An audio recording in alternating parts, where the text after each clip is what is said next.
Si Elena, ang may-ari ng kalahati ng isang imperyo ng real estate, ay taunang bumibisita sa sementeryo upang ipagluksa ang kanyang kaisa-isang anak. Ngunit nang makarating siya sa marmol na nitso, nasilayan niya ang isang bagay na hindi niya sukat akalain. Isang babaeng nakasuot ng basahan at isang maruming batang babae ang humahawak sa banal na libingan. Plano ni Elena na tawagan ang pulis upang paalisin sila, ngunit nang lumingon ang bata at bigkasin ang tatlong ipinagbabawal na salita, naramdaman ng milyonarya na huminto ang tibok ng kanyang puso. Ang kanyang natuklasan sa libingan na iyon ay magpapabago sa kanyang kapalaran magpakailanman. 10:00 ng umaga noon, isang kulay abo at maulang Martes. Ang kalangitan sa siyudad ay tila sumasalamin sa nararamdaman ni Elena sa loob. Isang malamig, walang hanggan at tahimik na bagyo. Bumaba si Elena mula sa kanyang armored Mercedes. Ang kanyang tsuper, isang matipuno na lalaki na nagngangalang Mangboy, ay mabilis na lumapit upang buksan ang isang itim na payong sa ibabaw ng kanyang amo, ngunit halos hindi niya ito napansin. Ang kanyang mga sapatos na may pulang talampakan, na mas mahal pa sa kinikita ng isang karaniwang pamilya sa loob ng 6 na buwan, ay walang awa na tumapak sa putik. Wala siyang pakialam kung marumihan. Ngayon ang ika-5 anibersaryo, 5 sumpa na taon mula nang si Julian, ang kanyang kaisa-isang anak, ang kanyang ipinagmamalaki, ay namatay sa aksidente sa motorsiklo. Maghintay ka rito, Mangboy. Gusto kong mapag-isa. Utos ni Elena. Ang kanyang boses ay walang pahiwatig ng pagtutol. Ito ang boses ng isang babaeng sanay bumili ng buong gusali sa isang tawag sa telepono, ngunit walang kakayahang bumili ng kahit 1 minuto ng buhay para sa pinakamamahal niya. Naglakad siya sa pangunahing daan ng pribadong sementeryo, ang paraisong huling hantungan. Doon lamang nakahimlay ang mayayaman, ang makapangyarihan, ang mga naniniwalang ang pera ay makagagawa ng kamatayan na mas komportable. Ang nitso ng pamilya Villarosa ay nakatayo sa dulo ng landas. Isang estruktura ng puting marmol na galing pa sa ibang bansa na papalibutan ng mga batong anghel na umiiyak ng ulan. Ngunit nang tumingala si Elena, huminto siya bigla. Naramdaman niya na tila isang malamig na kamay ang humigpit sa kanyang sikmura. May tao roon. Hindi ito hardinero, hindi malalayong kamag-anak. Ito ay isang batik ng kahirapan sa kanyang malinis na santuaryo. Isang dalagang nakasuot ng kulay abo, may butas na sweater at isang mahaba, punit-punit na palda ang nakaluhod sa harap ng nitso ni Julian. Sa tabi niya, isang maliit na batang babae, marahil ay 4 na taong gulang pa lamang, ang naglalaro ng mga bato sa basang lupa. Ang galit ay bumubulusok sa lalamunan ni Elena na parang asido. Paano pinayagan ito ng seguridad? Nagbabayad siya ng malaking halaga para sa pagpapanatili upang hindi na niya makita ang kahirapan ng labas ng mundo, lalo na doon sa tanging lugar kung saan siya maaaring maging mahina. Hoy! Sigaw ni Elena habang binibilisan ang kanyang hakbang. Malakas na umalingaw-ngaw ang tunog ng kanyang takong sa basang mga batong semento. Ang babaeng nakaluhod ay natakot. Mabilis siyang lumingon. Dilat na dilat ang mga mata, puno ng takot. Mayroon siyang pagod na mukha, malalim na anino sa ilalim ng mga mata na nagpapatunay ng mga gabing walang tulog at matinding gutom. Ngunit mayroong isang malungkot na kagandahan sa kanyang mga katangian. Ang bata ay mabilis na nagtago sa likod ng kanyang ina, humawak sa lumang tela ng palda. Ano sa tingin mo ang ginagawa mo? Narating sila ni Elena, humihinga ng mas dahil sa galit kaysa sa pagod. Umalis ka agad diyan. Pribadong ari-arian ito. Tumayo ang mahirap na babae. Nanginginig. Ang kanyang mga kamay ay pula sa lamig at marumi sa lupa. Patawarin po ninyo, ma'am. Ayaw ko pong makaistorbo. Naglilinis lang po kami, sabi ng babae sa mahinang boses, yumuko bilang tanda ng pagpapakumbaba. Tiningnan ni Elena ang nitso. Tunay nga, ang mga tuyong dahon na dala ng hangin ay maingat na inalis, ngunit hindi ito nagpababa ng kanyang galit. Sa kabaligtaran, lalo pa itong tumindi. Ang tanawin ng mga maruming kamay na humahawak sa pangalan ng kanyang anak na si Julian Villarosa na nakaukit sa ginto ay tila isang paglapastangan sa kanya. Naglilinis, bulalas ni Elena na may malupit na tawa. Sa tingin mo ba kailangan ko ng katulad mo para maglinis ng nitso ng aking anak? Mayroon akong mga tauhan para diyan, mga tauhang naliligo at nagsusuot ng uniforme. Ano ang gusto mo? Magnakaw ng mga bulaklak, kunin ang mga bronze na florera para ipagbili sa ilang sentimo? Hindi po. Sa unang pagkakataon, tumingala ang babae na may kislap ng dangal sa kanyang kulay pulot na mga mata. Hindi po ako magnanakaw, ma'am. Isinusumpa ko sa Diyos. Dinala lang po namin ito. Itinuro ng babae ang paanan ng nitso. Doon, sa gitna ng malamig na marmol, ay mayroong maliit na ligaw na bulaklak, isang simpleng daisy, katulad ng tumutubo sa mga bitak ng semento, inilagay sa isang walang laman at malinis na yogurt cup na nagsisilbing pansamantalang florera. Ang kaibahan ay brutal. Isang murang plastic cup laban sa imported na marmol, isang bulaklak na pinulot sa kalye laban sa mga buket ng importadong rosas na dala ni Elena sa kanyang bisig. Ibalik mo kaagad ang basurang iyan diyan. Humiyaw si Elena, naramdaman na ang sitwasyon ay surreal. Hindi ito tambakan ng basura. Umalis ka na bago ko tawagan ng seguridad at ipaaresto ka sa pagpasok sa pribadong ari-arian. Ang batang babae na tahimik lang kanina ay sumilip sa likod ng kanyang ina. Mayroon siyang magulo na buhok at malalaking sapatos na tela, malamang ay binigay o napulot, ngunit ang kanyang mga mata, naramdaman ni Elena ang panginginig. Tinitignan siya ng bata ng maigi. Hindi may takot, kundi may pagtataka. Mama, masamang lola po ba siya?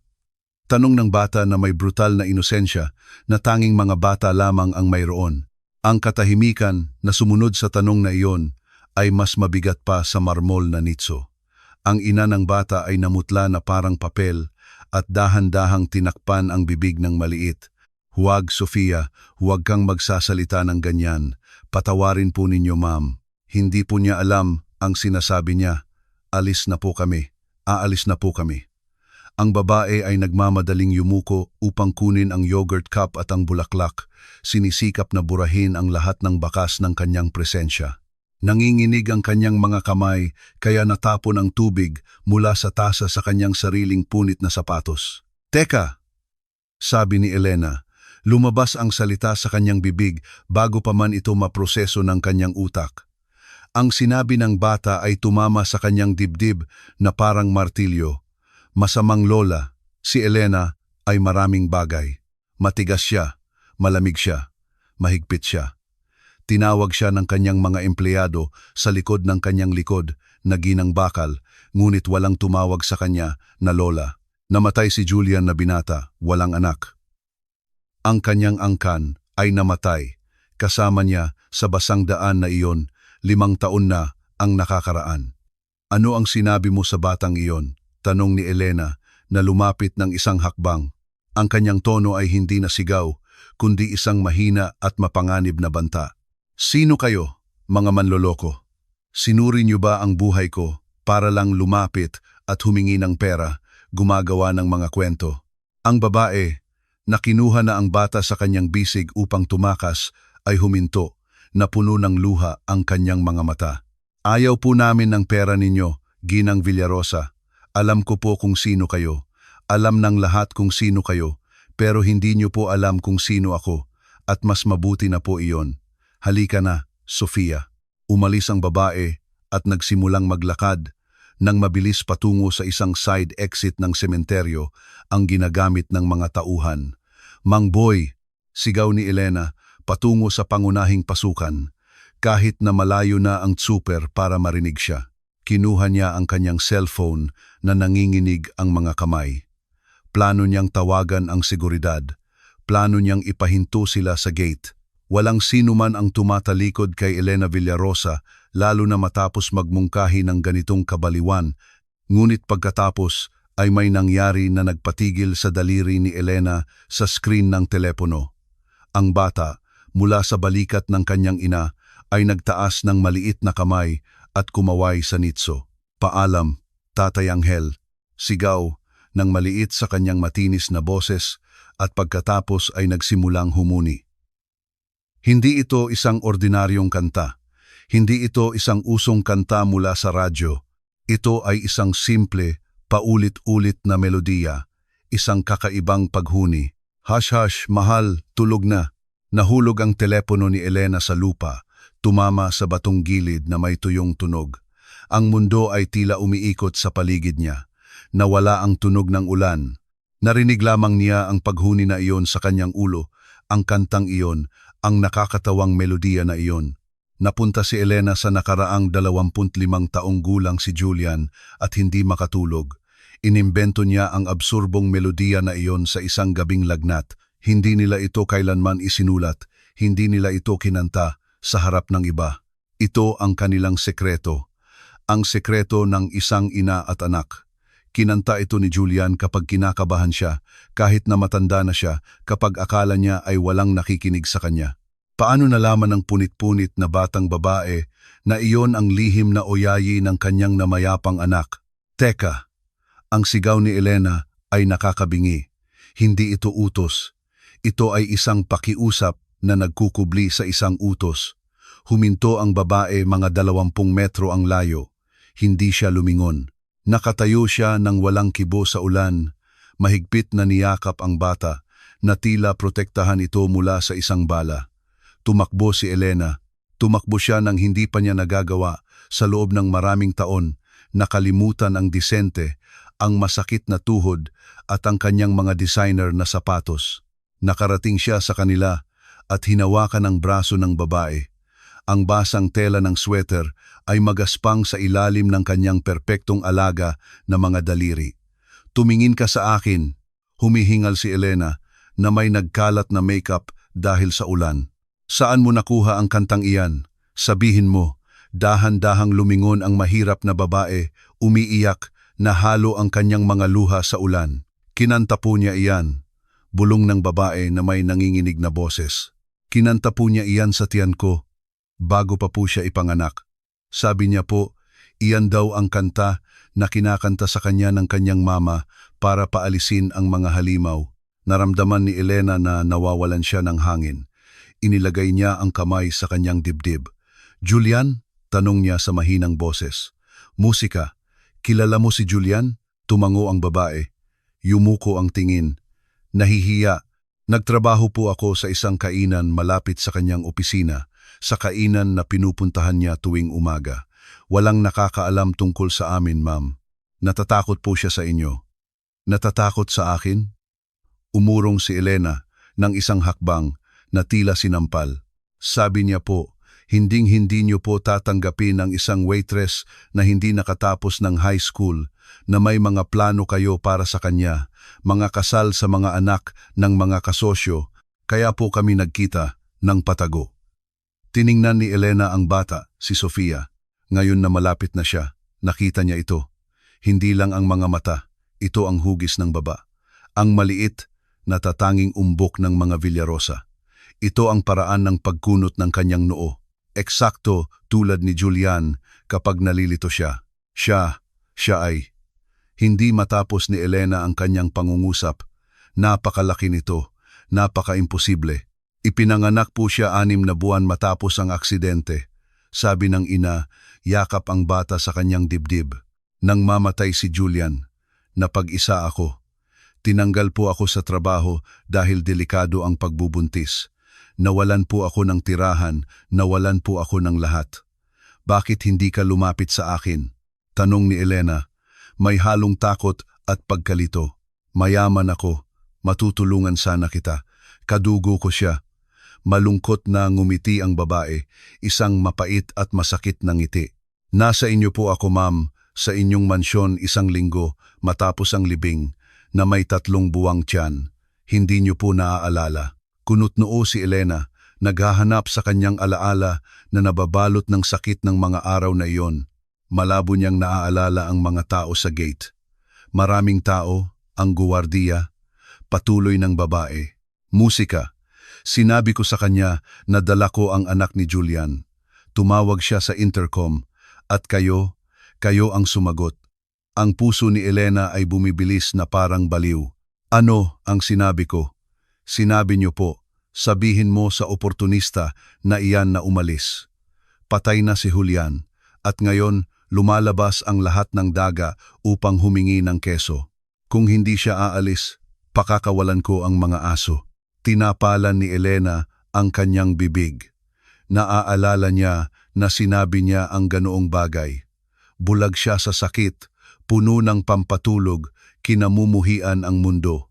Maraming tao ang kanyang tinanggihan sa mga araw na iyon. Hindi niya kailanman naisip. Akala ko po, kinamumuhian niyo ako, sabi ng babae ng mahina. Kaya nangako ako na hinding-hindi mararanasan ng aking anak ang inyong paghamak. Nakaraos po kami kung paano namin kaya naglilinis ng mga bahay, naghuhugas ng pinggan, ngunit ngayon gusto ni Sofia na makita ang kanyang tatay. Alam niya na narito siya. Ang katotohanan ay bumagsak kay Elena na parang isang konkretong slab. Mayroon siyang apo. Isang apo na namumuhay sa lubos na kahirapan habang siya mismo ay naninirahan mag-isa sa isang 20 silid na mansyon, napapalibutan ng mga luho na hindi nagbibigay sa kanya ng init. Tinawag niya ang ina ng kanyang apo na Daga. Malapit na niyang paalisin ang kanyang sariling dugo mula sa sementeryo na tila basura. Tiningnan ni Elena ang punit-punit na sapatos ng bata. Tiningnan niya ang kanyang maliit na mga kamay na pula sa lamig. Tiningnan niya ang yogurt cup na may ligaw na bulaklak. Ang bulaklak na iyon ay mas mahalaga pa kaysa sa lahat ng mga wreath ng rosas na binili niya sa loob ng 5 taon. Dahil ang bulaklak na iyon ay galing sa purong pagmamahal, hindi sa obligasyon o pagkakasala. Hayaan mong makita ko siya, sabi ni Elena. Nanginginig ang kanyang boses. Hindi na siya ang may-ari ng imperyo. Siya ay isang nag-iisang matandang babae sa harap ng isang himala. Lumuhod siya sa putik, walang pakialam sa kanyang Chanel suit. Yumuko siya sa antas ng bata. Kumusta, Sofia? Sabi niya, sinisikap na ngumiti sa kabila ng kanyang mga luha. Ang bata ay tumingin sa kanya na may pag-aalinlangan, ngunit pagkatapos ay tumingin sa kanyang mama para sa pag-apruba. Ang ina, sa kabila ng lahat, ay bahagyang tumango. Kumusta? Sabi ng bata. Malungkot ang mga mata mo, tulad ng mama ko. Bumulala si Elena ng hikbi na humina sa kanyang lalamunan. Oo, mahal. Matagal akong nalungkot, ngunit sa sandaling iyon, isang malakas na ingay ang pumutol sa eksena. Ang guwardiya ng sementeryo, isang matangkad na lalaki na may masungit na mukha, ay tumakbo na may hawak na pamalo bago pa si Mang Boy, ang tsuper ni Elena, Ginang Villarosa. Sigaw ng guwardiya. Patawarin po ninyo. Nakita ko po sa kamera na ginugulo po kayo ng mga pulubi na ito. Umalis kayo diyan kaagad, mga marumi. Itinaas ng guwardiya ang kanyang kamay upang marahas na hawakan ang braso ng ina ni Sofia. Huwag mong hawakan.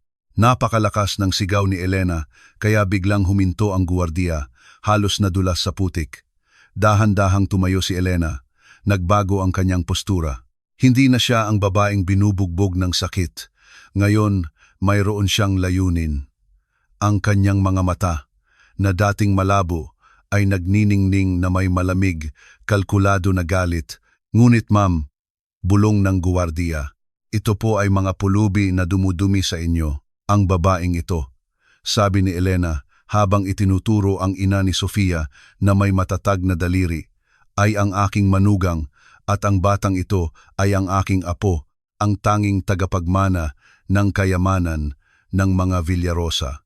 Nagbukas ang bibig ng guwardiya, ngunit walang tunog na lumabas.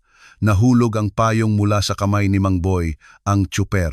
At kung muli kang magtaas ng boses sa kanila o tignan sila ng may paghamak, patuloy ni Elena habang lumalapit sa guwardiya hanggang sa naramdaman niya ang takot nito. Sisiguraduhin kong hindi lang mawawalan ka ng trabaho, kundi hinding-hindi ka na makakapagtrabaho kahit bilang tagabantay sa basurahan sa syudad na ito. Naintindihan mo ba? Opo. Opo, ma'am. Patawarin po ninyo, ma'am. Lumingon si Elena sa babae na tahimik na umiiyak at kay Sofia. Mang Boy, utos ni Elena, nang hindi lumingon. Buksan ang pinto ng kotse, sasama sila sa atin. Saan po? Tanong ng ina ni Sofia na may takot. Ma'am, wala po kaming tamang damit. Hindi po musika kami makasama. Hinubad ni Elena ang kanyang cashmere coat na mas mahal pa sa isang maliit na kotse at inihagis ito sa balikat ng basang babae. Pagkatapos ay hinubad niya ang kanyang silk scarf at ipinulupot ito sa maliit na Sofia. Uwi na, sabi ni Elena, at sa unang pagkakataon sa loob ng 5 taon, ang salitang bahay ay hindi tunog na walang laman. Uuwi na tayo. Marami tayong pag-uusapan at mayroon akong 5 taon ng kaarawan na kailangang bawiin. Hinawakan ni Elena ang kamay ng bata. Malamig at magaspang ito. Ngunit nang pisilin ng maliliit na daliri ni Sofia ang kanyang kamay, naramdaman ni Elena ang isang kuryenteng pagkabigla. Ito ang parehong pakiramdam na naramdaman niya nang unang hawakan ang kamay ni Julian. Sumakay sila sa kotse, ngunit hindi alam ni Elena na ang tunay na hamon ay nagsisimula pa lamang dahil ang pagdadala sa kanila sa mansyon ay magsisimula ng digmaan sa kanyang mga kasosyo, sa kanyang sariling malalayong kamag-anak na umaasa na mamanahin ang kanyang kayamanan at magbubunyag ng mga sekreto ni Julian na hindi alam kahit ng ina ng kanyang anak. Nang umalis ang kotse, iniwan ang sementeryo, nakita ni Elena sa rearview mirror ang isang figura na nakamasid sa kanila mula sa malayo, nakatago sa likod ng isang puno. May iba pang nakakaalam sa pagkakaroon ng bata. At ang taong iyon ay hindi masaya. Ang paglalakbay patungo sa mansyon ng mga Villarosa ay isang paglalakbay sa 2 mundo. Sa loob ng armored Mercedes, amoy pine at bagong balat ang air conditioning. Sa labas, ang kulay abo at maulang siyudad ay lumipas na parang isang dayuhang pelikula. Pinagmamasdan ni Elena ang kanyang mga bisita mula sa kabilang upuan. Ang ina, na nagpakilala bilang si Camila, ay nakayuko ang tingin, mahigpit na hawak ang kanyang lumang bag na tila naglalaman ng mga diamante. Ang maliit na si Sofia, pagod sa mga emosyon, ay nakatulog sa kandungan ng kanyang ina, nag-iwan ng maliit na mantsa ng putik sa cream-colored na upuan. Si Mang Boy, ang tsuper, ay kinakabahan na tumitingin sa rearview mirror. Ma'am, umubo siya. Ipapaalam ko po kay Lorena na may bisita po tayo. Ang pangalan ni Lorena ay nagpakaba kay Elena. Si Lorena ay kanyang pamangkin, pinsan ni Julian. Mula nang mamatay ang kanyang anak, si Lorena at ang kanyang asawang si Carlo ay nanirahan sa kumpanya na parang mga buwitre, naghihintay ng sandali upang manahin ang lahat. Hindi ko kailangang humingi ng permiso upang makapasok sa sarili kong bahay, Mang Boy, sagot ni Elena na may malamig na mukha. At kung may problema si Lorena, paalalahanan mo siya kung sino ang pumipirma sa kanyang mga tseke. Tumawid ang kotse sa malalaking pintuan ng bakal ng mansyon ng mga Villarosa para kay Camila. Hindi ito bahay. Ito ay isang nakakatakot na palasyo. Puting haligi, mga hardin na tila pinutol ng laser, at isang gitnang fountain na kasing laki ng isang plaza sa kanyang kapitbahayan. Diyos ko po, bulong ni Camila. Sabi po ni Julian malaki raw, pero kinamumuhian niya ang bahay na ito. Sabi ni Elena na may pagiging tapat na ikinagulat niya mismo. Sabi niya ay museo ito, hindi bahay. Huminto ang kotse. Sa paglabas, ang kaibahan ay agad-agad at brutal. 3 malinis na unipormadong tauhan ang lalabas upang batiin ang ginang. Ngunit nang makita nila si Camila na may punit-punit na sapatos, nakabalot sa isang cashmere coat at ang maruming batang babae, musika, ang kanilang propesyonal na mukha ay nagkawatak-watak sa hindi maitagong pagkasuklam.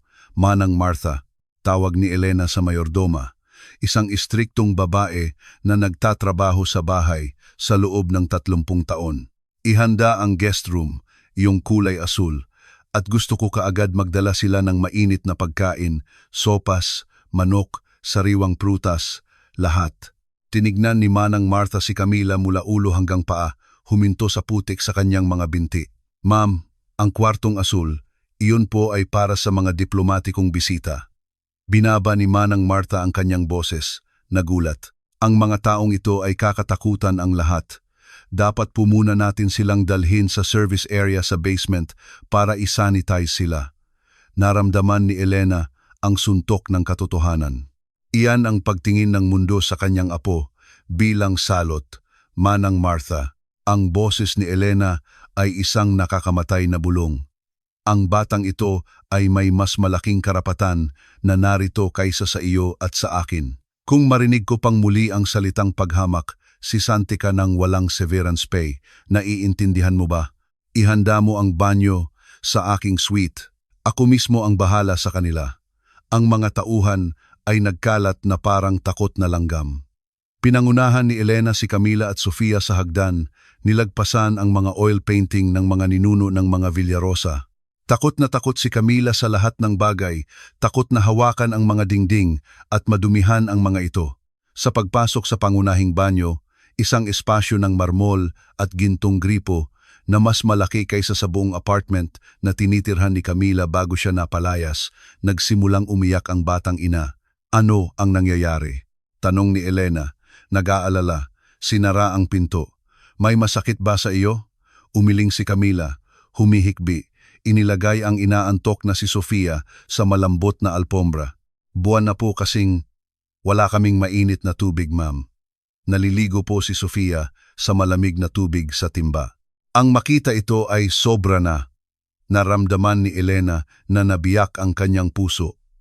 Binuksan niya ang mga gripo at nagsimulang punuin ng singaw ang silid. Halika kayo, musika. Aalisin natin ang lamig na ito sa inyong mga buto. Ang nangyari sa sumunod na oras ay isang pagbabago. Habang tinutulungan ni Elena na hugasan ang magulo na buhok ng bata gamit ang jasmine shampoo, natuklasan niya ang mga peklat ng kahirapan. May mga kagat ng insekto sa mga braso ni Sofia.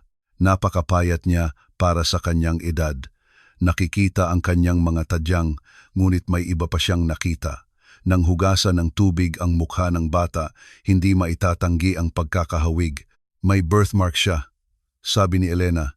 Dahan-dahang pinadaanan ang kanyang daliri sa kanang braso ng bata. May ganoon ding birthmark si Julian. Opo, sabi ni Camila, na nahihiyang naghuhugas ng kamay sa lababo. Tinawag po ni Julian iyan na marka ng halik ng anghel. Tiningnan ni Elena si Camila. Ngayon na malinis na siya, walang dumi at labis na pagod, nakita ni Elena na siya ay isang magandang babae, ngunit bukod sa kagandahan, mayroong malalim na kalungkutan sa kanyang mga mata. Kailangan ko ng katotohanan, Camila, sabi ni Elena. Iniaabot ang Egyptian cotton towel. Ang buong katotohanan. Bakit hindi sinabi sa akin ni Julian?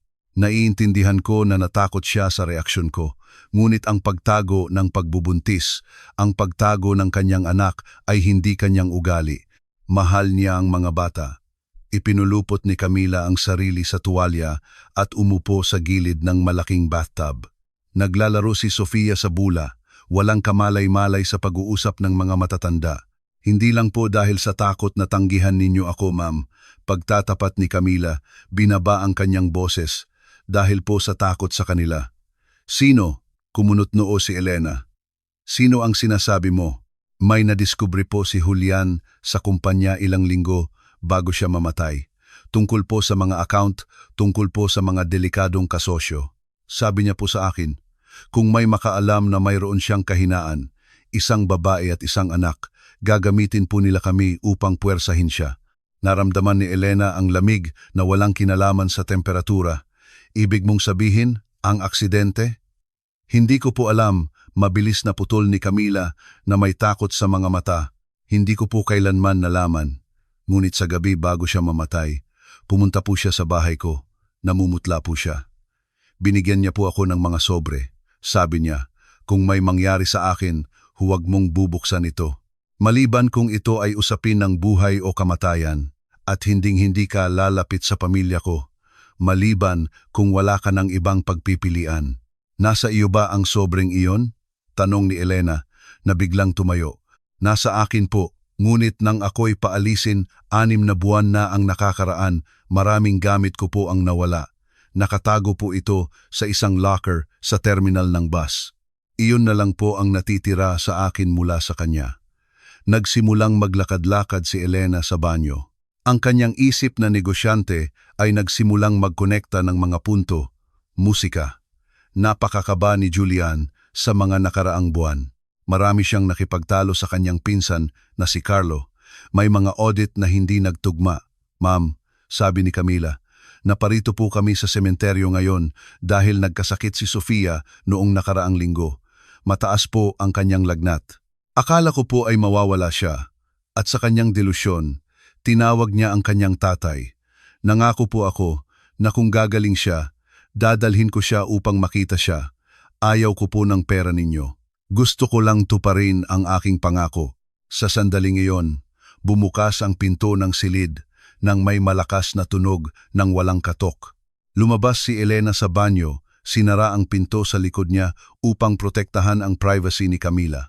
Sa silid ay nakatayo si Lorena, ang kanyang pamangkin, isang matangkad, payat na babae, nakasuot ng designer na damit, ngunit may ekspresyon sa mukha na maaaring makahiwa ng salamin. Sa likod niya ay nakatayo si Carlo, ang kanyang asawa, na may karaniwan nitong pekeng ngiti.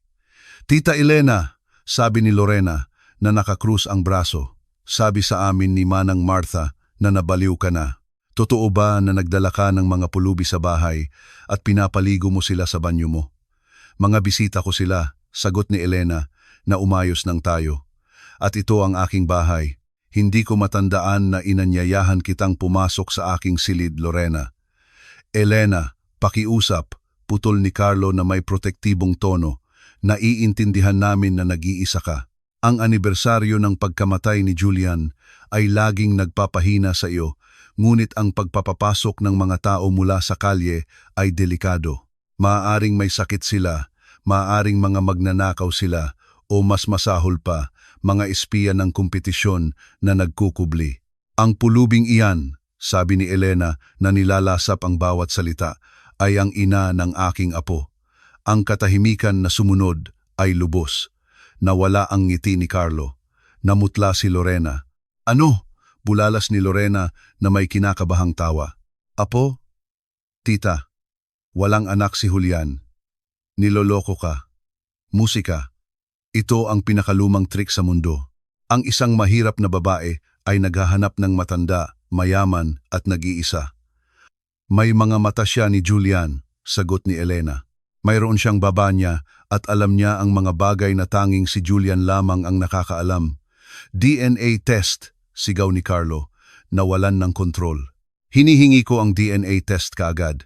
Hindi ko papayagang may kahit sinong babae na lumapit at mag-claim ng shares ng kumpanya na may imbento na anak. Sa sandaling iyon, bumukas ang pinto ng banyo. Lumabas si Camila.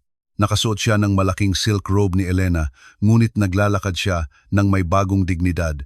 Nakatayo si Sofia sa tabi niya, nakabalot sa isang malinis at nagniningning na tuwalya. Tumingin si Camila ng direkta kay Carlo. Ang kanyang mga mata ay kumislap sa pagkilala at takot. Kilala kita, sabi ni Camila, itinuturo si Carlo. Umurong si Carlo, halatang kinabahan. Hindi ako nakikipag-ugnayan sa kung sino man. Hindi ko alam ang sinasabi mo. Oo, iginiit ni Camila. Musika. Nagkaroon ng lakas ang kanyang boses. Nasa apartment ka ni Julian minsan. Nakatago ako sa kusina. Sumisigaw ka sa kanya. Sabi mo, kung hindi mo pipirmahan ang mga papel na ito, pagsisisihan mo at ang iyong lihim na kabit. Nagbago ang mukha ni Elena. Dahan-dahan niyang inikot ang kanyang ulo kay Carlo na parang isang mandaragit na tinutukoy ang kanyang biktima. Alam mo? Tanong ni Elena sa napakahinang boses. Alam mo na mayroong babae si Julian at hindi mo kailanman sinabi sa akin? Nagsimulang pagpawisan si Carlo. Elena, nagsisinungaling siya. Isa siyang artista. Tignan mo siya. Inuimbento niya ito para lang makakuha ng pera sa iyo. May birthmark ang bata, sabi ni Elena na binabaliwala si Carlo. Parehong birthmark ni Julian.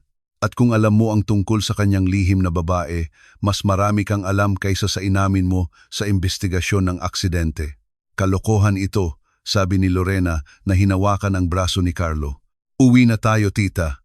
Kapag nawala ang kabaliwan mo at naintindihan mo na pinapasok mo ang mga kriminal sa bahay, tawagan mo kami, ngunit huwag mong asahan na susuportahan ka namin kapag kinuhanan ka ng lahat kahit ang iyong alahas. Tumakbo sina Lorena at Carlo palabas ng silid, halos tumakbo, ngunit bago sila tumawid sa pintuan, binigyan ni Carlo si Camila ng huling tingin. Isang tingin na hindi paghamak, kundi purong banta, isang pangako ng pagkawasak. Nanginginig si Elena sa galit. Lumingon siya kay Camila at Sofia. Tama ka, sabi ni Elena, nahihirapang huminga. May panganib. Natutulog sa ilalim ng aking bubong sa buong panahong ito. Lumapit si Elena sa isang lumang desk at kumuha ng tseke. Sinulat niya ang halaga at ibinigay kay Camila. Tiningnan ni Camila ang papel. Ito ay alabing-alabing alang. Hindi po ako humihingi ng pera ninyo, ma'am. Ulit ni Camila na nasaktan. Hindi ito regalo, sabi ni Elena. Ang kanyang mga mata ay kumislap sa determinasyon. Ito ay para sa kasalukuyang gastos. Bukas ng umaga, pupunta tayo sa terminal ng bus na iyon para kunin ang sobrang iniwan ni Julian at pagkatapos ay pupunta tayo sa pinakamagaling na laboratorio sa syudad. Gagawin natin ang DNA test. Yumuko si Elena sa harap ni Sofia na tinitignan ang lahat ng may malalaking mata. Ngunit hindi dahil nagdududa ako sa iyo, mahal ko, nararamdaman ko sa aking mga buto na ikaw ang aking dugo. Gagawin natin ang test upang ipakita sa mga buwitre na iyon. At kapag sinabi ng papel na positibo, babaguhin ko ang aking testamento. Tumayo si Elena at tumingin sa bintana patungo sa hardin kung saan patuloy pa rin ang pag-ulan. Tapos na ang pagdadalamhati sa mga patay, sabi ni Elena na may lakas na hindi niya naramdaman sa loob ng 5 taon. Ngayon, kailangan nating lumaban para sa mga buhay. Camila, maligayang pagdating sa pamilya. Maghanda ka dahil nagdeklara lang tayo ng digmaan. Ngunit hindi alam ni Elena na tumatawag na si Carlo mula sa kanyang kotse. Tumatawag siya sa isang madilim na contact na hindi niya ginamit sa loob ng 5 taon. Muling lumitaw ang problema, sabi ni Carlo sa telepono. Oo, ang babae at bata ay kasama ng matanda. Kailangan mong asikasuhin ito. Ngayon, walang pwedeng magkamali tulad ng sa preno ng motorsiklo. Gusto ko na magmukhang nabigo na pagnanakaw ito ngayong gabi. Ang mansyon ng mga Villarosa ay nababalot sa dilim. Sa labas, lumakas ang bagyo, binago ang hardin sa isang latian ng mga anino at umaalulong na hangin. 2:00 ng umaga. Hindi makatulog si Elena. Nakaupo siya sa isang velvet armchair sa sulok ng guest room, binabantayan ang pagtulog ni na Sofia at Camila. Ang maliit ay natutulog na bahagyang bukas ang bibig. Isang paa ang nakalabas sa ilalim ng sutla na kumot, eksaktong tulad ng pagtulog ni Julian sa edad na iyon. Ang katahimikan sa bahay ay nagpatawag ng mga multo.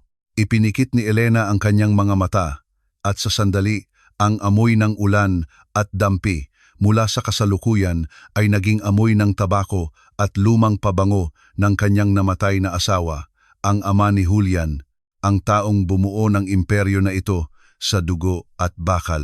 Naalala niya ang gabi, 30 taon na ang nakakaraan. May lagnat si Julian. Umiyak siya dahil hindi alam ng mga doktor kung ano ang sakit nito. Inilagay ng kanyang asawa ang kanyang kamay sa kanyang balikat at sinabi, "Hindi nababali ang mga Villarosa, Elena. Nababali sila, ngunit hindi sila nasisira. At kung may nagbabanta sa ating dugo, nagiging halimaw tayo upang protektahan ito." Ang pangungusap na iyon ay umalingaw-ngaw sa kanyang isip, maging halimaw. Tiningnan ni Elena ang kanyang mga kamay. Ngayon ay may kulubot at batik dahil sa edad. Mayroon pa ba siyang lakas upang maging halimaw kung kinakailangan? Ginugol niya ang nakaraang 5 taon bilang isang multo, isang nagdurusa na anino sa isang walang laman na bahay. Ngunit ang tanawin ng batang iyon na humihinga ay nagbigay sa kanya ng dosis ng adrenaline na akala niya ay nakalimutan na niya. Tumayo siya upang ayusin ang kumot ni Sofia. Sa paggawa nito, dinapuan ng kanyang mga daliri ang pisngi ng bata. Mainit ito, buhay. Ito ay isang nakapako na patunay na hindi pa lubusang nawala si Julian. Pagkatapos ay narinig niya ito. Hindi ito kulog.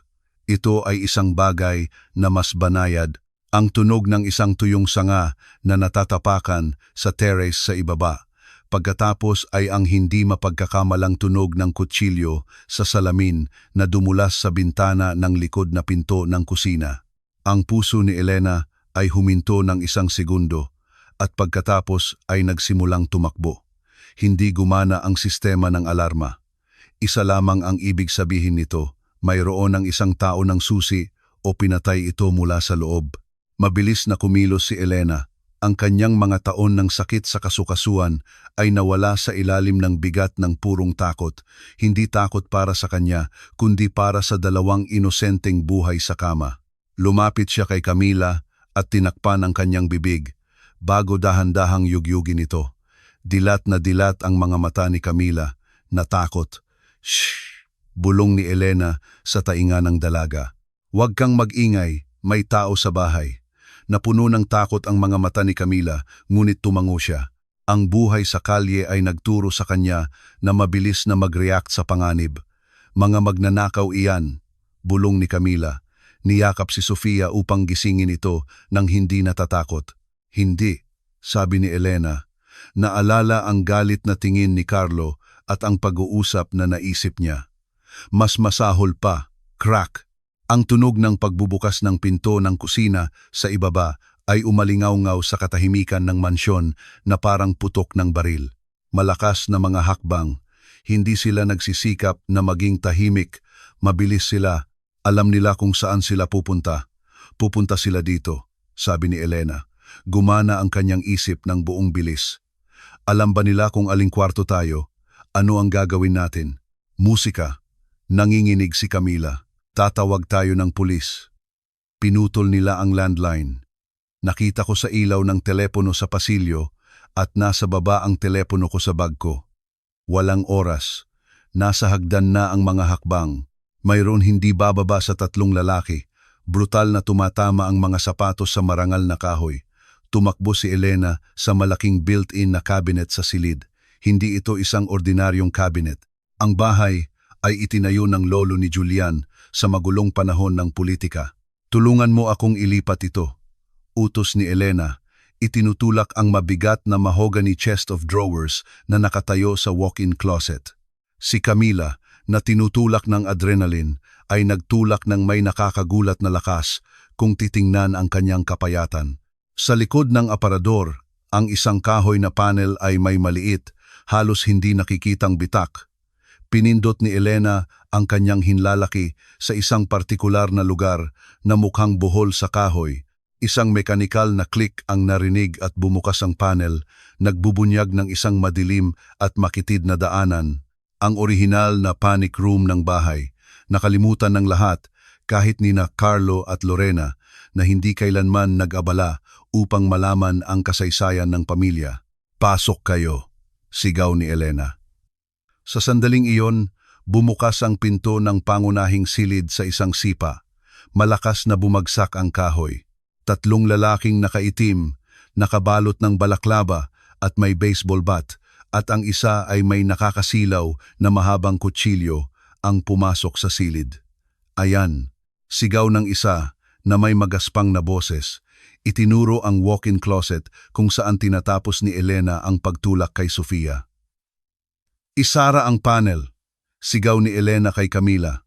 Hindi nang wala kayo, sigaw ni Camila, iniunat ang kanyang kamay. Nakita ni Elena ang mga lalaking tumatakbo patungo sa kanya. May natitirang 5 metro, 4. Hindi pumasok si Elena. Sa halip, hinawakan niya ang isang mabigat, matibay na bronze na plorera na pinalamutian ang side table. Isara, utos ni Elena sa boses ng isang matatag na matriarch. Umiiyak si Camila na hinila ang panel mula sa loob. Ang peking pader ay sumara ng may tuyong tunog. Saktong pagtama ng unang umaatake kay Elena. Hindi si Elena isang mandirigma. Siya ay isang 65 taong gulang na babae. Tinamaan siya ng unang lalaki, ibinagsak siya sa sahig. Gumulong ang plorera sa malayo.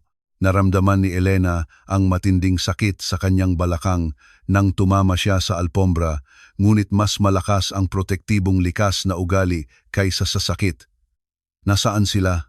Umungol ang lalaki habang inilalagay ang kanyang tuhod sa kanyang dibdib, dinudurog ang kanyang hininga.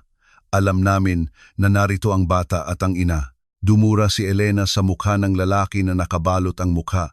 Malayo na sila, humihingal siya. Malayo sa mga basura na katulad ninyo. Tinaas ng lalaki ang kanyang kamay at sinampal si Elena sa mukha. Ang metalikong lasa ng dugo ay pumuno sa kanyang bibig. Hanapin ninyo, utos ng lalaki sa kanyang mga kasabwat. Musika. Hindi sila maaaring mawala. Sabi ni Carlo, hindi sila lumabas ng bahay.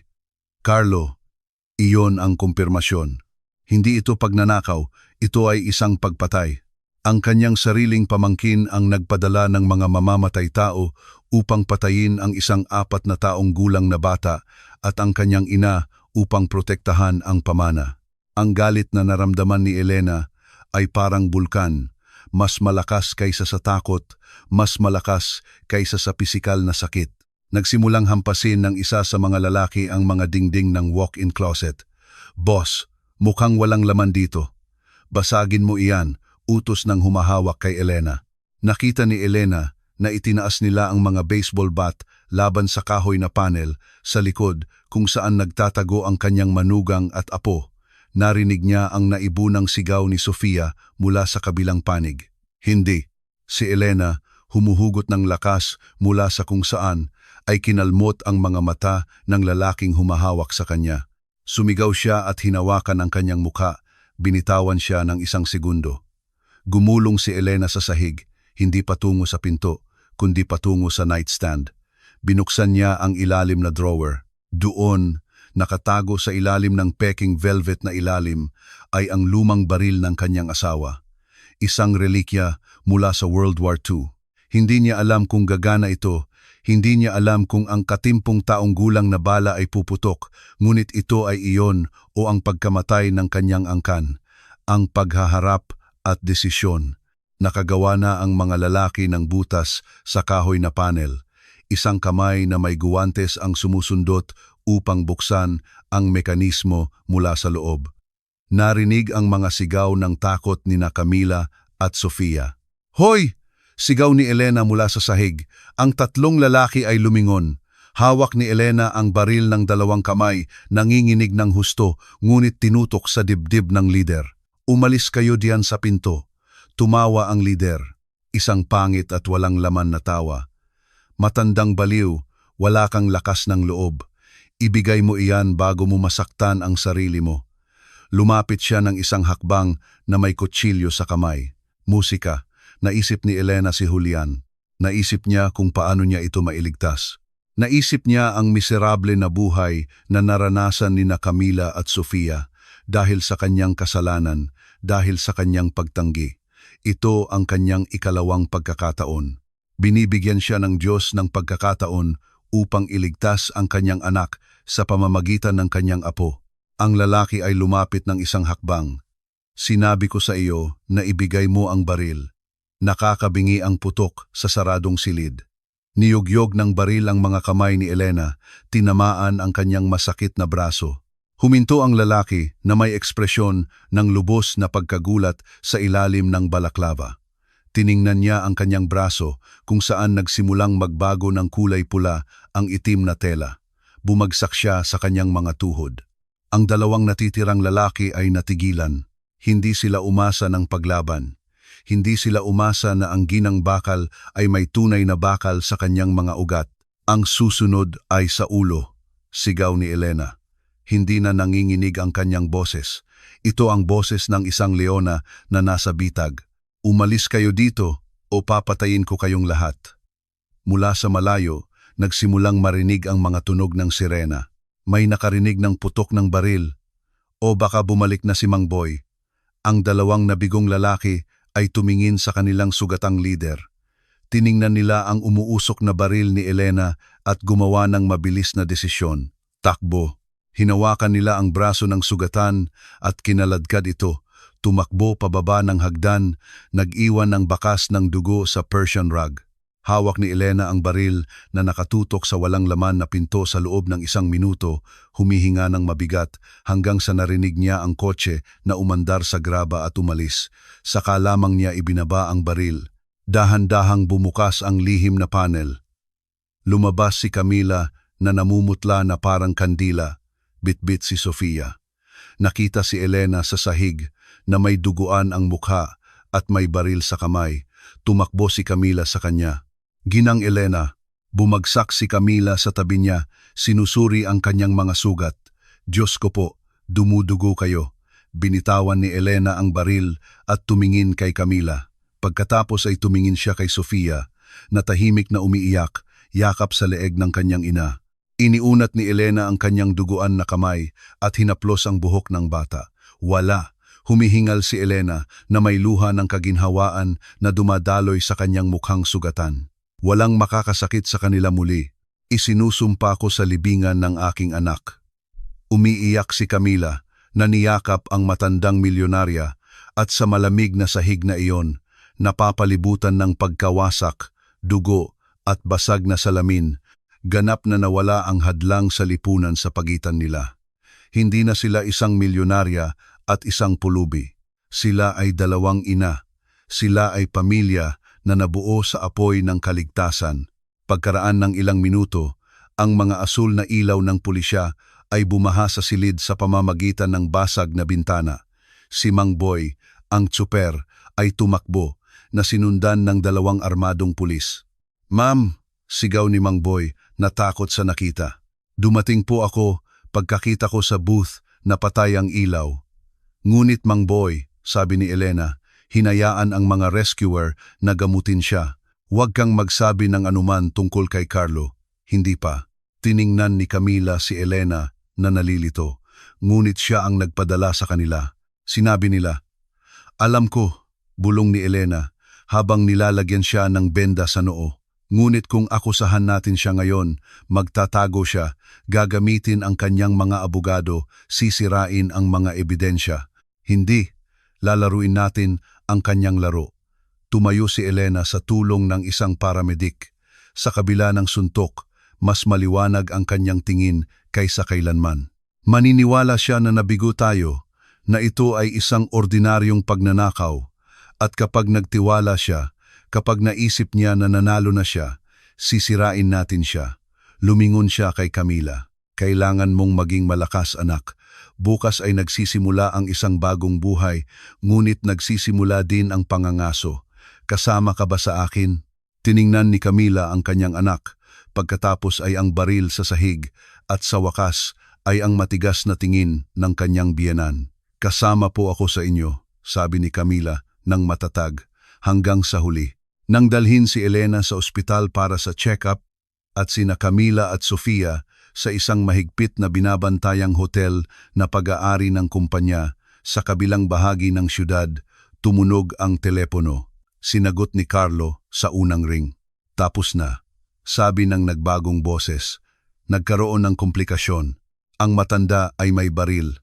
Binaril niya ang Ruso. Kailangan nating itigil, ngunit walang silbi." Sigaw ni Carlo habang hinahampas ang mesa. "Pinatay mo ba sila o hindi? Ngunit may narinig kami bago kami pumasok." Sinabi ng matanda ang tungkol sa isang sobre na iniwan ni Julian na iyon. Sabi nila, pupunta sila sa terminal ng bus bukas upang kunin iyon. Natigilan si Carlo. Nawala ang kulay sa kanyang mukha. Sobre. Hinahanap niya ang sumpang sobre na iyon sa loob ng 5 taon. Alam niya na may ebidensya si Julian ng kanyang mga malbersasyon at ang kanyang mga pakikipag-ugnayan sa mafia ng real estate, ngunit hindi niya kailanman nahanap ang mga ito. Akala niya ay sinira ito ni Julian o nawala sa aksidente.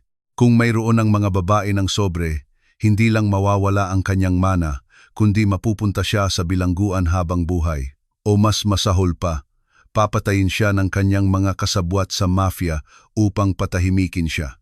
Makinig kang mabuti, sabi ni Carlo na nanginginig ngunit nakakamatay ang boses. Kalimutan ang bahay, kalimutan ang pagnanakaw. Bukas gusto ko ang buong team sa Central Bus Terminal. Walang sino man ang lalabas doon na may sobreng iyon. Wala. Kung kailangan sunugin ang terminal, nakasama sila sa loob. Gawin ninyo. Ibinaba niya ang telepono at tumingin sa bintana ng kanyang marangyang penthouse. Natutulog ang syudad.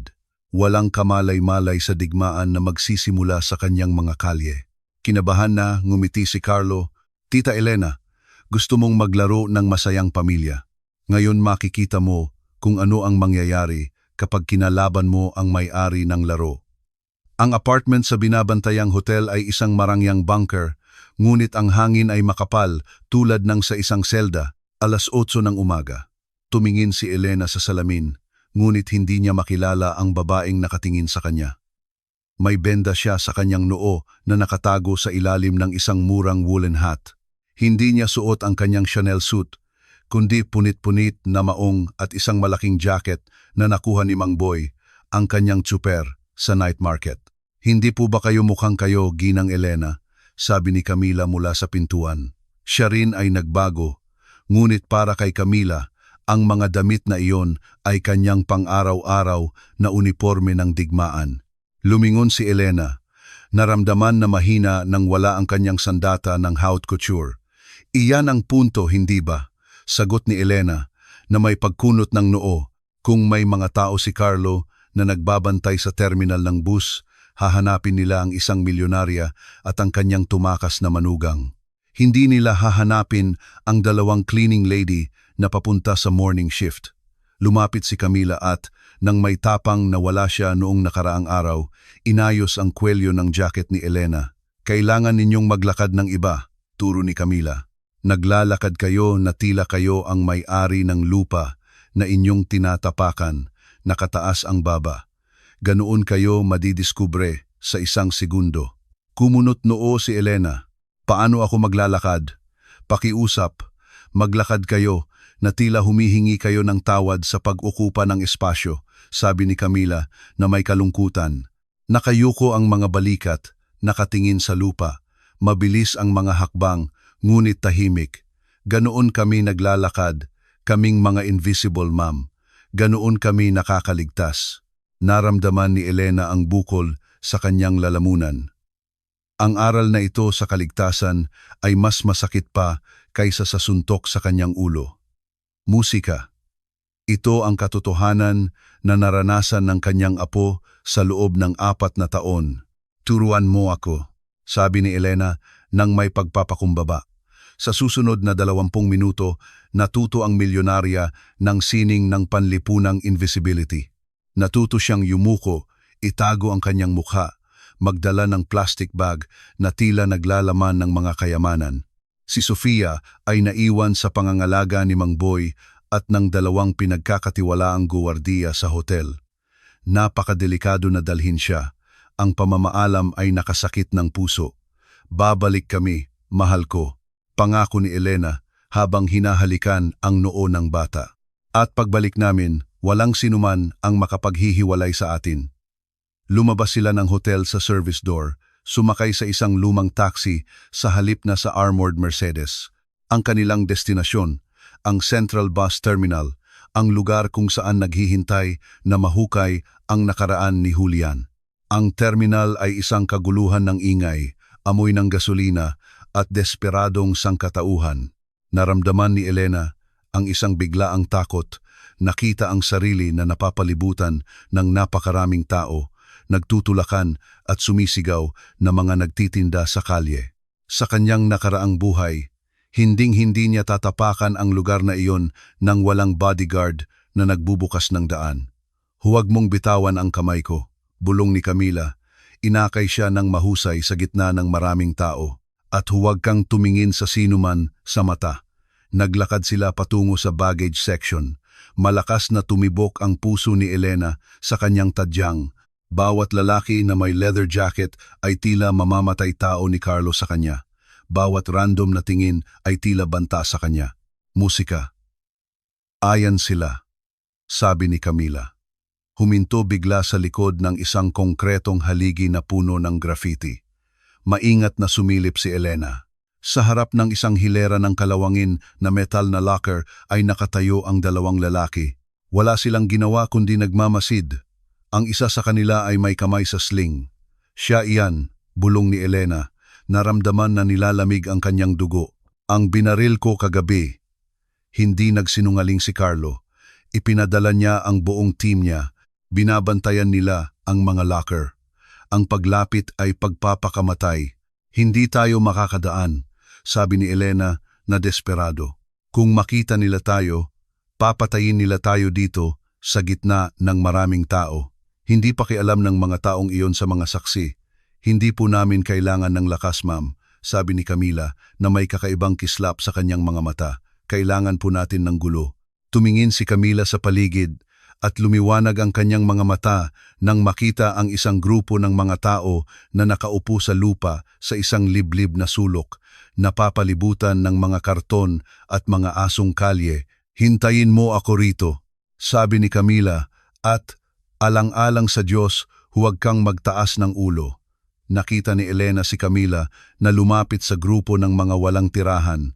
May mga yakap, may mga ngiti. Naramdaman ni Elena ang kahihiyan. Sa buong buhay niya, hinusgahan niya ang mga taong iyon. Binabaliwala sila mula sa bintana ng kanyang kotse. At ngayon, sila ang kanyang tanging pag-asa. Bumalik si Camila 5 minuto pagkaraan, kasama ang isang matanda, walang ngipin na lalaki na may puting balbas, na amoy mura na alak, ngunit may mabait na mga mata. Ginang Elena, ito po si Lolo Pedring, ipinakilala ni Camila. Siya po ang nag-aalaga kay Sofia nang kailangan ko pong lumabas para maghanap ng pagkain. Sumobra at nakakatawa na yumuko ang lalaki. Ang sarap, ma'am, sabi ni Cami. May problema raw kayo sa mga gorilyang iyon at sila raw ang nanakit kay Sofia. Oo, sabi ni Elena na nilunok ang kanyang aristocratic pride at kinamayan ang maruming kamay ng lalaki. Kailangan naming makapunta sa Locker 404. Matutulungan mo ba kami? Para kay Sofia, iaakyat ko ang mga bundok, sabi ni Lolo Pedring. At para sa tingin ng mga mukha ng mga iyan kapag gumuho ang mundo nila, gagawin ko iyan ng libre. Mga bata, tawag niya sa kanyang grupo. Ang sumunod ay isang koreografiya ng kaguluhan. Bigla, 2 walang tirahan ang nagsimulang mag-away ng malakas sa harap mismo ng mga tao ni Carlo. Mga sigaw, tulakan, gumugulong na mga bote. Ang mga tao sa terminal ay umatras na natakot. Hoy, lumayo kayo diyan mga daga! Sigaw ng lalaki may sugat sa kamay. Lumapit upang paalisin sila at panatilihin ang malinaw na paningin. Sa sandaling iyon, isa pang grupo ng mga walang tirahan na nagtutulak ng mga supermarket cart na puno ng basura ay aksidenteng humarang sa daan ng ibang mga guwardiya, bumubuo ng isang pader ng metal at karton. Ngayon, sigaw ni Camila. Tumakbo sina Elena at Camila. Hindi sila tumakas na parang mga takas, kundi dumulas sila sa gitna ng kaguluhan na parang mga anino. Nakarating sila sa pasilyo ng mga locker numero 404. Nasa baba ito, malapit sa lupa. Kinuha ni Camila ang isang maliit, kalawangin na susi na nakasuot sa kanyang leeg sa isang kuwintas. Nanginginig ang kanyang mga kamay. Mabilis, anak, mabilis. Musika, hinihimok ni Elena. Binabantayan ang likod. Lumalakas ang mga sigaw ng labanan. Ngunit malapit nang maunawaan ng mga tao ni Carlo na ito ay isang diversion, ang susi ay umikot. Click. Bumukas ang metal na pinto ng may huni. Sa loob, walang pera, walang alahas. Mayroon lamang isang makapal na sobre ng Manila na nakaselyo ng tape at isang maliit na lumang teddy bear. Hinawakan ni Camila ang sobre at ang oso. Nakuha na namin. Nandyan sila. Isang sigaw ang narinig mula sa dulo ng pasilyo. Ang sugatang lalaki, ang Ruso, ay nakita sila sa butas sa barrier ng mga kariton. Lumaya siya mula sa diversion at tumakbo patungo sa kanila. Kinuha ang baril na may silencer, walang pakialam sa mga kamera. Takbo! Hinawakan ni Elena ang braso ni Camila. Tumakbo sila patungo sa labasan ng mga platform ng bus kung saan umuungol ang mga makina at umuusok ang diesel. Dito! Hinila ni Camila si Elena patungo sa isang bus na nagsasara ng mga pinto papunta sa Bagong Pag-asa, Nueva Ecija. Wala tayong tiket, humihingal si Elena. Sakay na. Sumakay sila. Sakto lang nang magsara ang pneumatic doors at tinamaan si Elena sa braso. Umandar ang bus, umalis sa platform. Sa likod na bintana, nakita nila ang Ruso na galit na hinahampas ang gilid ng bus, naiwan habang bumibilis ang sasakyan at lumabas sa highway. Bumagsak si Elena sa upuan. Halos sumabog ang kanyang puso. Tiningnan niya si Camila, nayakap ang sobre sa kanyang dibdib, umiiyak at tumatawa ng sabay. Sa unang pagkakataon, hindi nakita ni Elena ang isang estranghera. Nakita niya ang isang kasama. Nakita niya ang babaeng minahal ng kanyang anak at naintindihan niya kung bakit may lakas si Camila na hindi kayang bilhin ng pera. Salamat, sabi ni Elena habang hinahawakan ang kamay ni Camila. Hindi niya binitawan iyon. Iniligtas mo ang buhay ko. Ako, ang masamang lola. Kinuyom ni Camila ang kamay ni Elena. Kayo po ang nagligtas sa anak ko kagabi. Quits po tayo, lola. Ang salitang lola ay iba ang tunog sa pagkakataong ito. Hindi ito isang insulto. Ito ay isang titulo na nakuha sa labanan. Dinala sila ng bus palayo sa sentro patungo sa isang tahimik na industrial zone. Bumaba sila sa unang ligtas na hintuan at nagtago sa isang maliit, walang laman at tahimik na kainan sa tabi ng daan. Nag-order sila ng 2 itim na kape. Ito ang sandali. Inilagay ni Elena ang sobre sa malagkit na laminated na mesa. Bubuksan natin? Tanong niya, natatakot sa kung ano ang kanyang matutuklasan. Tumango si Camila at maingat na pinunit ang sobre. Sa loob ay 2 bagay, isang USB flash drive at isang sulat na sulat kamay. Ang sulat ay may petsa 2 araw bago ang aksidente. Agad na nakilala ni Elena ang sulat kamay ni Julian. Ang nakayuko at kinakabahan na sulat kamay. Itinapat niya ang kanyang kamay sa kanyang bibig upang pigilin ang hikbi. Ibinigay ni Camila ang sulat kay Elena. Para po sa inyo, sabi ni Camila. Ang nakasulat sa itaas ay, para kay mama. Kinuha ni Elena ang papel na nanginginig ang mga kamay. Nagsimula siyang basahin ng malakas na may nanginginig na boses. Mama, kung binabasa mo ito, ibig sabihin, wala na ako.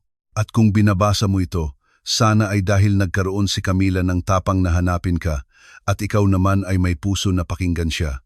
Alam kong binigo kita. Gusto mo na maging hari ako ng iyong imperyo, isang negosyanteng pating tulad ni Papa. Ngunit gusto ko lang maging masaya at nahanap ko ang kaligayahan na iyon sa isang lugar na hinding-hindi mo titingnan. Sa isang kainan, kasama ang isang babae na nagmamahal sa akin kung sino ako at hindi dahil sa apelyidong Villarosa. Kailangang huminto si Elena. Bumagsak ang mga luha sa papel, nilabo ang tinta. Nagpatuloy siya sa pagbabasa. Wala akong sinabi sa iyo tungkol kay Camila o sa bata na paparating dahil natakot ako. Hindi sa pagpapalayas mo sa akin, wala akong pakialam doon. Natakot ako na tratuhin mo sila tulad ng pagtrato mo sa lahat ng hindi nababagay sa iyong perpektong mundo, ngunit nagkamali ako. Sa pagtatago sa kanila, nilagay ko sila sa panganib. Nalaman ko na naglalaban ng pera si Carlo sa pamamagitan ng kumpanya ng konstruksyon. Gumagamit siya ng murang materyales sa mga bagong gusali. Ang mga gusali sa mga distrito sa timog ay guguho. Mama, may mamamatay na tao kung magkaroon ng lindol. Kinonpronta ko siya at binantaan niya ako na aalisin ang aking mga distraction. Nasa USB drive ang lahat ng ebidensya, ang tunay na account, ang mga recording ng kanyang mga banta. Gamitin mo ito, sirain mo siya. Ngunit pakiusap, Mama. Nagmamakaawa ako sa iyo. Protektahan mo ang pamilya ko. Kilalanin mo ang iyong apo. Bigyan mo siya ng pagmamahal na nawawala sa iyo at hindi mo alam kung saan ilalagay mula nang mamatay si Papa. Ikaw ay isang kahanga-hangang babae, Mama. Nakalimutan mo lang kung paano maging matamis. Ibinagsak ni Elena ang sulat. Ang katahimikan sa kainan ay lubos. Ikaw ay isang kahanga-hangang babae. Nakalimutan mo lang kung paano maging matamis.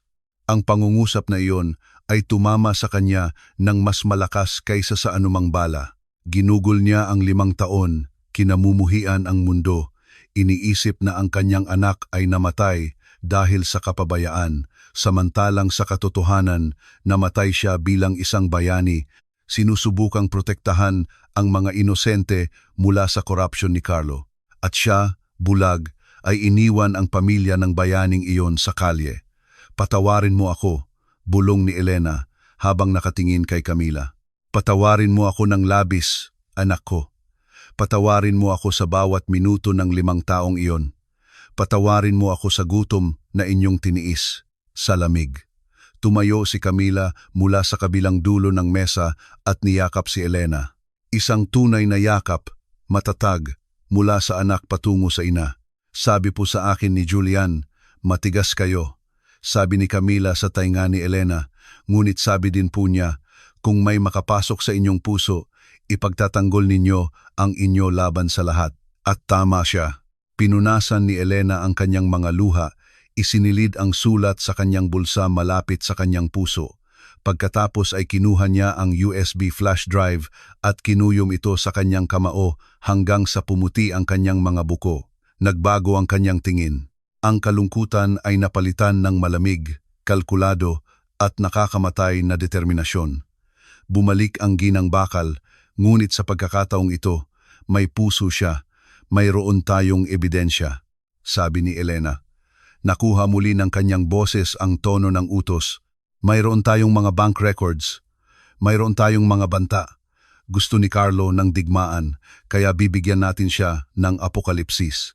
Kinuha niya ang disposable phone na ibinigay sa kanya ni Mang Boy. I-denial niya ang numero mula sa memorya. Hindi ito pulis. Maaaring korap ang pulis. Idinial niya ang numero ng Piskal General, isang matandang kaibigan ng kanyang asawa na sa loob ng maraming taon ay sinubukang linisin ang syudad, ngunit hindi kailanman nagkaroon ng sapat na ebidensya. Piskal Ricardo Reyes. Si Elena Villarosa ito. Hindi, huwag kang magbaba ng telepono. Makinig kang mabuti. Mayroon akong ulo ni Carlo Villarosa sa plato at mayroon pa ako, ang real estate scandal ng dekada. Gusto ko ng agarang proteksyon ng saksi para sa aking pamilya at gusto ko ng raid bago magdilim. Interesado ka ba? Sa kabilang linya ay may paghinto, pagkatapos ay isang positibong sagot. Ibinaba ni Elena ang telepono at tumingin kay Camila. Handa ka na bang makita ang pagbagsak ng masasamang tao? Camila? Handa na po ako para magkaroon ng kinabukasan ng aking anak, sagot ng dalaga habang bumalik sila sa hotel sa isang kotse na sinamahan ng mga pinagkakatiwalaang ahente ng federal. Nagsimulang kumalat ang balita sa mga opisina ng Villarosa Properties. Nagdiriwang si Carlo. Akala niya ay nabigo ang kanyang mga tao sa terminal, ngunit natatakot at nakatago si Elena. Hindi niya alam na ang USB flash drive ay nakakonekta na sa computer ng piskalya. Hindi niya alam na ang kanyang mga account sa Cayman Islands ay pinaparalisa sa sandaling iyon. Musika. Tumingin si Elena sa bintana ng service car. Huminto ang ulan. Isang mahiyain na sinag ng araw ang sumilip sa mga kulay abo na ulap. Bukas ang opisyal na anibersaryo, sabi ni Elena. Ang misa sa katedral. Lahat ng kasosyo ay nandoon. Nandyan ang media, nandyan si Carlo na nagpapanggap na nagdurusa na pamangkin. Ano ang gagawin natin? Tanong ni Camila. Ngumiti si Elena. Hindi ito isang malambing na ngiti. Ito ay ang ngiti ng isang taong may hawak na panalong kamay sa poker.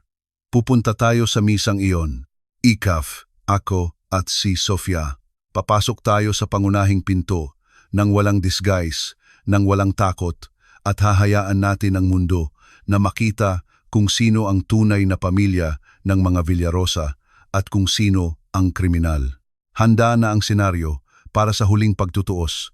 Hindi ito magiging labanan ng baril sa isang madilim na eskinita. Ito ay magiging isang pampubliko panlipunan, at legal na pagpapatupad sa pinakamahalagang kaganapan ng taon. At si Elena Villarosa ay sasabikin ang bawat segundo. "Mang Boy," sabi ni Elena sa tsuper na sumama sa kanila, "tawagan mo ang aking stylist at tawagan mo ang pinakamahal na butik ng mga bata sa syudad.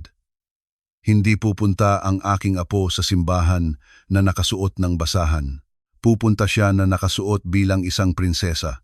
Bumilis ang kotse patungo sa hotel, tapos na ang pagbabago. Nahanap ng milyonarya ang kanyang pagkatao at nahanap ng mahirap na babae ang kanyang kapangyarihan. Magkasama, sila ay hindi mapigilan. Ang umaga ng misa ng anibersaryo ay bumangon na may maliwanag na sikat ng araw, isang mapanuksong kaibahan sa bagyo na sumalanta sa syudad at sa buhay ni na Elena at Camila, ilang araw na ang nakakaraan. Ngunit para kay Elena, ang araw na iyon ay hindi panunuya. Ito ay isang tanda. Ngumiti si Julian. Sa hotel suite, nananaig ang isang kuryenteng katahimikan, walang takot. Naiwan ang takot sa terminal ng bus sa maruming sahig kung saan muntik nang mawalan ng buhay si Elena. Ang naroroon ngayon ay isang matigas na determinasyon. "Maganda po ba ang suot ko, Lola?" tanong ni Sofia nang nahihiya habang umiikot sa harap ng salamin. Nagpigil hininga si Elena. Ang bata ay nakasuot ng isang damit na dark blue velvet na may puting lace collar. Mayroon siyang puting pantyhose at nagniningning na patent leather shoes. Hindi na siya mukhang gutom na bata mula sa sementeryo. Mukha siyang prinsesa, mukha siyang isang Villarosa. "Sakto lang, mahal ko," sabi ni Elena habang yumuyuko upang ayusin ang kanyang ribbon sa buhok. "Ngunit tandaan mo ang sinabi ko sa iyo, hindi ka prinsesa dahil sa damit na ito. Ikaw ay prinsesa dahil matapang ka tulad ng mama mo." Lumabas si Camila sa banyo. Nakasuot siya ng isang itim na business suit, simple ngunit eleganteng, na ipinakuha ni Elena mula sa kanyang sariling koleksyon noong siya ay mas bata pa. Akma itong akma sa kanya. Itinago ng makeup ang mga anino sa ilalim ng kanyang mga mata pagkatapos ng mga taon ng walang tulog, ngunit hindi nito itinago ang kislap sa kanyang mga mata. "Handa na po ako," sabi ni Camila. Hindi na nanginginig ang kanyang boses. Tumayo si Elena. Nakasuot siya ng puting-puti, isang paghamon sa tradisyon ng pagluluksa. "Ngayon, hindi tayo magluluksa sa kamatayan, Camila. Ngayon, ipagdiriwang natin ang buhay at lilinisin natin ang basura sa ating bahay. Mayroon ka bang relikya?" Hinawakan ni Camila ang kanyang dibdib. Doon, sa ibabaw ng kanyang puso, ay nakasabit ang isang maliit na larawan ni Julian sa isang gintong medalyon. "Oo, kaya tara na." Hindi maaaring magsimula ang palabas nang wala ang mga pangunahing bida. Puno ang katedral ng Santa Cruz. Ang elite ng syudad, mga kasosyo sa negosyo, mga politiko, at mga kaibigan na lumalabas lamang kapag may champagne o mga kamera ang pumuno sa mga kiniskas na kahoy na upuan. Sa unang hilera, nagkunwari si Carlo Villarosa na pinupunasan ang isang di umiiral na luha. Sa tabi niya, lihim na sinusuri ni Lorena ang kanyang telepono, malamang ay kinakalkula kung gaano katagal bago basahin ang testamento kung mawala si Elena dahil sa kalungkutan. Sinimulan ng pari ang homily, nagsasalita tungkol sa pagkabukas palad ni Julian, isang taong halos hindi niya kilala. Umakyat si Carlo sa pulpit upang magbigay ng pasasalamat. Ang pinsan kong si Julian, nagsimula si Carlo na may sinanay na boses ng sakit. Siya ay higit pa sa kasosyo, siya ay kapatid. Ang kanyang pagkawala ay nag-iwan ng kawalan na sinikap kong punan sa pamamagitan ng pamamahala sa kanyang mana ng may karangalan at katapatan. Isang bulong ng pag-apruba ang kumalat sa simbahan.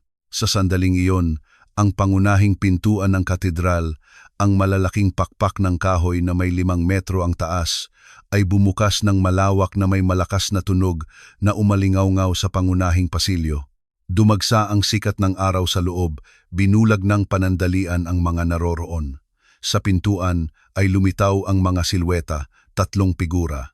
Ang tunog ng mga takong na tumatama sa batong sahig ay pumutol sa talumpati ni Carlo. Tup, tup, tup, isang matatag na ritmo, ang ritmo ng digmaan. Nang masanay ang paningin ng mga naroroon, isang pangkalahatang paghinga ang kumalat sa simbahan. Si Elena iyon, nakasuot ng puti, naglalakad na nakataas ang ulo, kasama ang isang bata at magandang babae na hindi kilala ng karamihan. At hawak ang kamay ng dalagang iyon ay isang bata na buong larawan ng namayapang si Julian. Nawalan ng boses si Carlo sa pulpit. Nahuli ng mikropono ang kanyang putol-putol na paghinga. Namutla siya na parang patay. Hindi huminto si Elena sa likurang upuan. Naglakad siya sa pangunahing pasilyo. Binabaliwala ang mga bulungan, ang mga tingin ng pagkabigla at ang mga nagtuturo na daliri. Naglakad siya ng direkta patungo sa altar, direkta kay Carlo. Tita, bulong ni Carlo sa mikropono, pinapalakas ang kanyang kaba sa buong katedral. Na-late ka. At sino ang mga taong ito? Umakyat si Elena sa hagdan ng altar. Hindi siya tumingin sa pari, tumingin siya sa kanyang pamangkin. Kinuha niya ang mikropono sa kanyang kamay sa isang maayos ngunit matatag na galaw. Lumingon siya sa mga nagtipon. Daan-daang mukha ang nakatingin sa kanya. Patawarin po ninyo sa paggambala, sabi ni Elena. Ang kanyang boses ay malinaw, malakas, walang bakas ng kahinaan na inaasahan ng lahat. Nagsasalita ang aking pamangkin tungkol sa katapatan.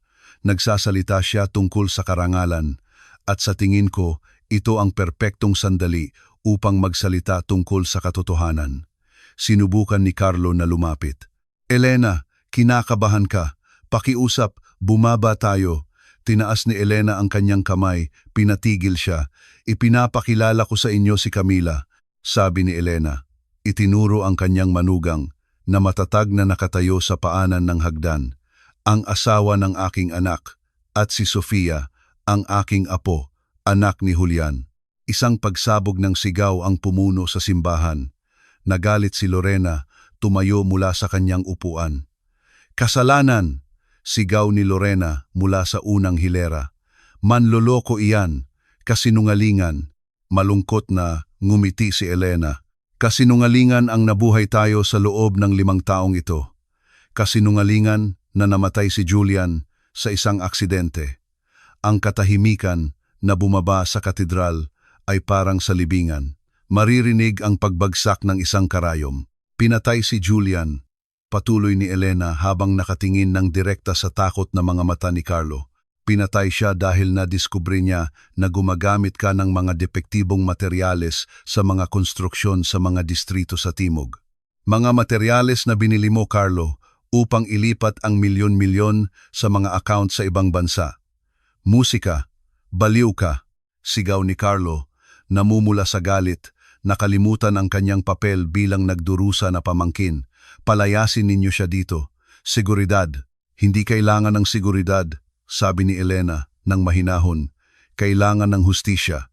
Na tila isang tanda mula sa langit, bumukas ang mga gilid na pinto sa likod ni Kristo. Hindi mga altar server ang pumasok. Pumasok ang Piskal General na sinundan ng 6 na armadong at unipormadong ahente ng federal. Tumingin si Carlo sa paligid, naghahanap ng labasan. Wala.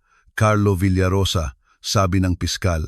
Umalingaw-ngaw ang kanyang boses nang hindi na kailangan ng mikropono. Arestado ka sa mass fraud, money laundering at conspiracy to murder Julian Villarosa at sa tangkang pagpatay sa 3 babaeng ito kagabi. Sumabog ang kaguluhan sa pagtitipon. Ang mga flash ng mga mamamahayag na nababato sa likod ay nagsimulang mag-flash na parang machine gun. Sinubukan ni Carlo na tumakas sa gilid na pasilyo, itinulak ang pari, ngunit 2 ahente ang humarang sa kanya at pinabagsak sa marmol na sahig ng altar. Bitawan niyo ako. Hindi niyo alam kung sino ang kinakalaban niyo, sigaw ni Carlo habang nilalagyan siya ng posas. Lumapit si Elena sa kanya at si Sofia ay nakamasid mula sa ibaba. Yumuko siya upang siya lamang ang makarinig sa kanya. Alam kong eksakto kung sino ang kinakalaban ko, Carlo. Kinakalaban ko ang isang lalaki na binaliwala ang isang ina at isang lalaki na nakalimot na ang pera ay makakabili ng katahimikan, ngunit hindi makakabili ng katapatan. Ang iyong sariling mga bayarang mamamatay tao ang nagbenta sa iyo kaninang umaga, kapalit ng pagbawas ng kanilang sentensya. Itinaas si Carlo at kinaladkad palabas ng simbahan sa harap ng buong komunidad na sinikap niyang pahangain. Sinubukan ni Lorena na tumakas, ngunit hinarangan siya ng isang ahente. "Ikaw din po," sabi ng ahente. "Mayroon kaming mga katanungan tungkol sa inyong mga pirma sa mga balanse. Nang maalis ang mga salarin, nagkaroon ng kakaibang kawalan sa simbahan. Hindi alam ng mga tao kung ano ang gagawin. Umalis, pumalakpak. Kinuha muli ni Elena ang mikropono. "Alam kong nagulat kayo," sabi niya. "Alam kong marami sa inyo ang tumitingin sa aking manugang at nakikita ang kanyang simpleng damit o alam kung saan siya galing at hinuhusgahan siya. Ginawa ko rin iyan. Ako ang unang gumawa niyan." Bumaba si Elena mula sa altar at hinawakan ang kamay ni Camila. Hinila siya sa kanyang tabi. "Tinawag ko ang babaeng ito na oportunista. Iniwan ko siya sa kalye kasama ang aking apo sa kanyang sinapupunan. Pinabayaan ko na magutom ang aking sariling dugo habang ako ay naninirahan sa isang gintong palasyo. Ito ang aking kasalanan at gagastusin ko ang natitira kong buhay sa pagtubos dito." Tumingin si Elena kay Camila na may luha sa kanyang mga mata. "Ang babaeng ito ang nag-alaga sa libingan ng aking anak, samantalang ako ay naglalagay lamang ng malamig na mga bulaklak. Pinanatili niya ang kanyang alaala na buhay ng may pagmamahal, hindi pera. Mas karapat-dapat siyang dalhin ang apelidong Villarosa kaysa sa sinuman sa atin." Hinubad ng milyonarya ang singsing na may mga diamante at ruby na suot niya sa kanyang kanang kamay. Isang singsing ng pamilya na ipinasa mula sa henerasyon hanggang henerasyon sa harap ng lahat. Kinuha niya ang kamay ni Camila at isinuot ang singsing. "Maligayang pagdating sa pamilya, anak." May nagsimulang pumalakpak sa likod. Si Lolo Pedring, ang walang tirahan mula sa terminal, na nakasumiksik sa huling hilera na nakasuot ng hiniram na suit na 3 sukat ang laki sa kanya. Pagkatapos ay sumama ang isang ginang mula sa mataas na lipunan, pagkatapos ay isa pa. Sa loob ng ilang segundo, tumayo ang buong katedral, pumapalakpak. Hindi sila pumapalakpak para sa pera, pumapalakpak sila para sa katotohanan. Pumapalakpak sila dahil sa wakas, ang mabubuting tao ay nanalo. Tumakbo si Sofia patungo sa kanyang ina at lola, niyakap silang dalawa. Nakuha ng mga litratista ang larawan na iyon. 3 henerasyon ng mga babae na nagkakaisa, hindi sa trahedya, kundi sa tagumpay. 6 na buwan pagkaraan, hindi na tahimik ang mansyon ng mga Villarosa. Sa hardin, na dating geometric at baog, ngayon ay may swing sa isang lumang puno ng akasya. Ang mga laruan ay nakakalat sa paligid ng swimming pool at may musika. Nasa kanyang opisina si Elena, ngunit hindi na siya pumipirma ng mga eviction o agresibong kontrata. "Kaya, naaprubahan na ba ang budget para sa bagong community center?" tanong ni Elena sa telepono. "Opo, Ginang Villarosa. Bubuksan ang Julian Villarosa Foundation sa isang komunidad na nangangailangan sa susunod na buwan. Libreng kainan, daycare center para sa mga nagtatrabahong ina at legal na payo para sa mga babaeng nanganganib." "Magaling," sabi ni Elena. "At tiyakin mo na mayroon ang direktor ng lahat ng kailangan niya." Siyempre, napakahigpit din ni Ginang Camila tulad ninyo. Tumawa ang abogado sa kabilang linya. Binaba ni Elena ang telepono at tumingin sa bintana. Nasa hardin si Camila, sinusuri ang mga plano kasama ang mga arkitekto para sa bagong shelter. Nag-aaral siya ng administrasyon sa gabi at nagpapakita na siya ay isang likas na lider na may empatiya na nagpapakatao sa imperyo ng real estate. Tumakbo si Sofia sa opisina na puno ng lupa ang kanyang mga kamay. "Lola, tingnan ninyo," sigaw niya. Ipinakita ang isang earthworm. "Nahanap ko sa mga rosas." Si Elena, ang babae na dating nagtatanggal ng empleyado dahil sa mantsa sa alpombra, ay binuhat ang bata, walang pakialam kung marumihan ang kanyang silk blouse. "Maganda iyan, mahal ko. Ibalik natin siya sa hardin para mabuhay ng masaya." "Lola, pupunta po ba tayo para makita ang Tatay Anghel ngayon?" tanong ng bata. "Oo, Pupunta tayo ngayon. Ang paraisong huling hantungan ay tahimik sa paglubog ng araw. Naroroon pa rin ang marmol na nitso, kahanga-hanga. Ngunit may nagbago, wala na lamang ang mga imported na malamig na rosas. Sa paligid ng nitso, nakatanim sa matabang lupa, ay daan-daang ligaw na daisy. Simple sila, matibay at maganda. Sina Elena, Camila at Sofia ay umupo sa isang picnic blanket sa harap ng nitso. Walang kalungkutan, may kapayapaan. Kinuha ni Camila ang isang maliit na portable speaker at nagpatugtog ng isang malumanay na kanta. Nagsimulang sumayaw si Sofia sa gitna ng mga nitso, umiikot at tumatawa. Walang kamalay-malay sa kamatayan, ipinagdiriwang ang buhay. Tiningnan ni Elena ang nitso. Julian Villarosa, minamahal na anak, asawa at ama. Ang huling dalawang salita ay idinagdag 1 buwan na ang nakakaraan. Alam mo, Camila, sabi ni Elena habang pinagmamasdan ang kanyang apo. Palagi kong iniisip na ang aking mana ay pera, mga gusali, isang apelyido. Ngayon, tanong ni Camila, inilagay ang kanyang ulo sa balikat ng kanyang biyenan.